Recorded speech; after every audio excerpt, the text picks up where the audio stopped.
বিরতির পর স্বাগত। ফিজিওথেরাপিস্ট দিবসকে সামনে রেখে ইতিমধ্যেই বিভিন্ন কর্মসূচি নেওয়া হয়েছে। যেহেতু 8 সেপ্টেম্বর বিশ্ব ফিজিওথেরাপিস্ট দিবস ছিল, তাই এই দিবসকে কেন্দ্র করে একাধিক কর্মসূচির আয়োজন করা হয়েছে।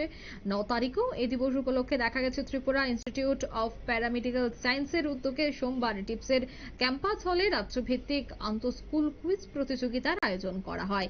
এই কুইজ প্রতিযোগিতায় 12টি স্কুল অংশগ্রহণ করে এবং বিভিন্ন সাংস্কৃতিক অনুষ্ঠানের আয়োজন করা হয়। টিপসের সমস্ত শিক্ষকেরা উপস্থিত ছিলেন এবং বিভিন্ন স্কুল থেকেও ছাত্রছাত্রীরা উপস্থিত হয়েছে এই অনুষ্ঠানে। কি উঠে আসছে, কি বলছে উপস্থিত অতিথিরা, শোনাচ্ছি।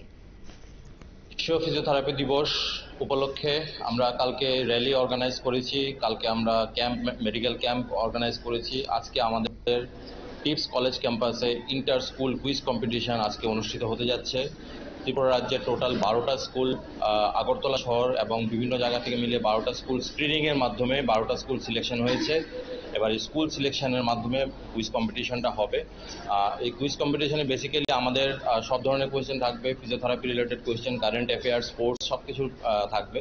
তো আমাদের মেইন কুইজ কম্পিটিশনের মূল উদ্দেশ্য হচ্ছে ফিজিওথেরাপি সম্বন্ধে সবাইকে সচেতন করা, ফিজিওথেরাপি সম্বন্ধে সবাইকে অ্যাওয়ার করা এবং ফিজিওথেরাপি সার্ভিস নিয়ে সবাই যাতে সচেতন হতে পারে সেটার জন্য আমাদের এই আয়োজন। আজকের এই আয়োজনে আমাদের কুইজ মাস্টার হিসেবে এসেছেন ডক্টর সোমনাথ চন্দ্র স্যার, উনি কলকাতা থেকে এসেছেন কুইজ মাস্টার। এখানে তাছাড়াও আছেন এখানে স্টেট ব্রাঞ্চ আমাদের ত্রিপুরা ইন্ডিয়ান নেশন অফ ফিজিওথেরাপিস্টের president doctor Birbar Debnath sir. আমি Soumya Bhattacharya, associate professor, department of physiotherapy, TIPS. আপনারা শুনলেন তাদের বক্তব্য। ফিজিওথেরাপি সম্পর্কে জানান দেওয়া এবং বিভিন্ন বিষয় নিয়ে যেন প্রত্যেকে অবগত থাকেন তার জন্যই এ ধরনের কুইজ প্রতিযোগিতার আয়োজন করা হয়েছে। বিশ্ব ফিজিওথেরাপি দিবস উপলক্ষে টিপসের উদ্যোগেই টিপসের ক্যাম্পাস হলে এই অনুষ্ঠানের আয়োজন করা হয়। নিয়ে নিচ্ছে ছোট্ট একটি বিজ্ঞাপন বিরতি, সঙ্গে থাকুন।